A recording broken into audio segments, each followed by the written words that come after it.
Bonjour à tous, c'est Dania. Alors aujourd'hui je vous retrouve pour une toute nouvelle vidéo. Aujourd'hui je vous fais une vidéo review. Aujourd'hui je vous parle du livre La loi d'attraction de T.D. Cole qui est le troisième tome de la série Hades X-Men.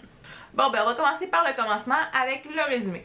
Étant le tome 3 de la série, c'est sûr et certain que je vais peut-être vous spoiler quelques petits éléments des tomes précédents, mais c'est pas trop grave, je vous dirais, parce que ce tome-ci aborde l'histoire de deux nouveaux personnages. On va suivre cette fois-ci l'histoire de Maddie et Flames, en fait, qui sont deux personnages totalement à l'opposé, mais qui ont une histoire quand même assez similaire quand on s'y attarde un peu plus. Maddie, en fait, c'est la troisième des trois maudites, si je peux dire, qui s'est échappée de la secte, en fait, dans laquelle elle était carrément gardée prisonnière avec ses deux sœurs qui ont chacune leur tombe dans les tomes 1 et 2, en fait, de la série. Et puis Maddie, ben, c'est celle qui est la plus renfermée, la plus discrète, secrète aussi, qui prend vraiment pas de place. Et elle va rencontrer Flames, en fait. Flames qui est le membre des Hades X-Men, qui est un moteur qui est le plus mystérieux, mais carrément le plus détraqué de tous. C'est le genre de personnage qui est quand même assez déjanté là, parce que je vous dirais qu'il va jusqu'à se couper avec ses couteaux à multiples reprises en fait. Il parle pas beaucoup, il est très renfermé lui aussi, puis il accepte vraiment pas qu'on le touche, donc on se demande vraiment donc qu'est-ce qui lui est arrivé dans son passé pour qu'il en arrive à ce point-là. C'est ce qu'on va découvrir dans ce tome-ci. En fait, on va suivre donc l'histoire de Maddie qui va réussir, ben c'est une romance, hein, à percer la carapace de Flames. Pour ce qui est de mon avis maintenant, j'ai mis une note de 4 sur 5 à ce tome-ci. C'est la note la plus basse que j'ai donnée à un tome de la série jusqu'à présent. Je crois que j'avais donné des 4.5, même 4.75 aux deux autres tomes de la série, mais celui-là, j'avoue que il m'a peut-être pas plu comme les autres.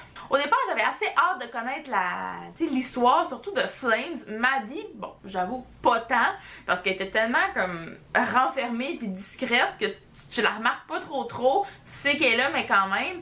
Mais c'est surtout Flames que j'avais hâte de voir qu'est-ce qui allait arriver avec lui puis comment on allait réussir à intégrer une romance dans tout ça, parce que c'est un personnage tellement renfermé qui accepte pas de se faire toucher, qui s'automutile, donc j'étais comme, mais comment que l'auteur va faire pour amener ça?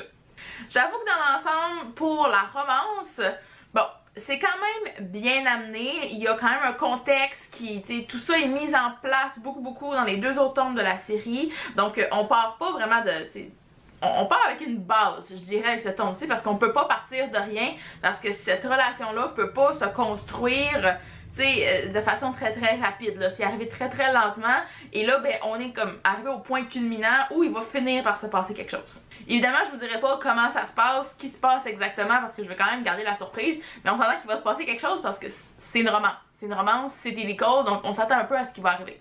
Reste que c'est pas la romance qui m'aura le plus chamboulé. J'ai bien aimé, mais j'avoue que j'ai eu un peu de mal à embarquer parce que Maddie, je me suis vraiment pas identifiée à elle. Je la trouvais trop effacée comme personnage féminin pour m'identifier à un personnage comme ça. Donc j'ai eu un peu de mal avec elle, j'avoue. Et puis Flames, j'avoue que c'est le personnage qui était le plus attirant des deux, là, tu sais, juste niveau je veux en savoir plus sur son histoire. Et c'est vraiment son histoire à lui qu'on aborde dans ce tome-ci. Oui, il y a l'histoire d'amour, mais il y a aussi beaucoup une part de faut aller régler les choses du passé. On apprend comment Flames est devenu Flames, en fait. Donc on se doute qu'il n'est pas né avec ce nom-là. Et puis c'est toute la quête de la rédemption, du pardon et de la vengeance aussi dans tout ça qu'on va aborder dans une bonne partie de ce roman-là. Donc c'est un des points positifs, je dirais, qu'on s'est pas juste concentré sur la romance, mais aussi sur tout ce qui l'entourait. Il y a toujours aussi une autre histoire un peu connexe à celle-là qui se passe encore dans la secte avec certains personnages qu'on va suivre, certains personnages qu'on a rencontrés aussi dans les tomes précédents. Donc on suit toujours la suite de l'histoire de celle-là qui est en fait un prémisse au 4e tome.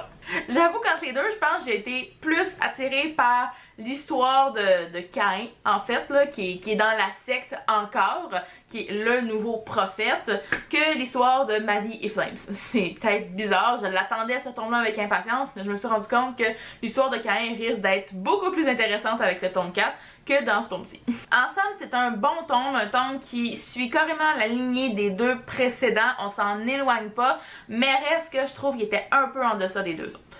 Et bien voilà, hein, c'est ce qui conclut cette vidéo. J'espère que vous avez apprécié. Dites-moi dans les commentaires si vous avez lu ce livre-là, si je vous ai donné envie de le lire, je veux tout savoir. Et moi, ben, en attendant la prochaine vidéo, je vous dis à la prochaine et bonne lecture!